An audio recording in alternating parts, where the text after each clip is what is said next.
असल में ये जो सामरी था, ये था कौन? ये मूसा सामरी एक हरामी शख्स था।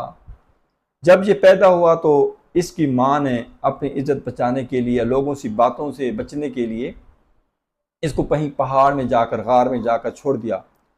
और अल्लाह के हुक्म से अल्लाह ने हज़रत जिब्रील अलैहिस्सलाम की ड्यूटी लगाई कि वो इसको दूध पिलाए। और ये देखेंगे इस मूसा सामरी ने हज़रत जिब्रील की अंगूठ से दूध पिया, जब तक इसने दूध पिया। और जब ये बड़ा हुआ तो ये पूरी कौम का, अल्लाह का और अल्लाह के रसूल का दुश्मन बन गया और पूरी बनी इसराइल को इसने धोखा दिया, वर्गलाया। और दूसरी तरफ सुभान अल्लाह जाएं, हज़रत मूसा अलैहिस्सलाम वो देखें किस हालात में बड़े पले, जब फ़िरऔन की ताकत और वो पूरी अरूज पर थी और उसके जुल्म की इंतहा पूरे अरूज पर थी। और उस जुल्म के इंतहा में उसी फ़िरऔन के घर में परवरिश पाकर अल्लाह की अताअत की, अल्लाह की फरमाबरदारी की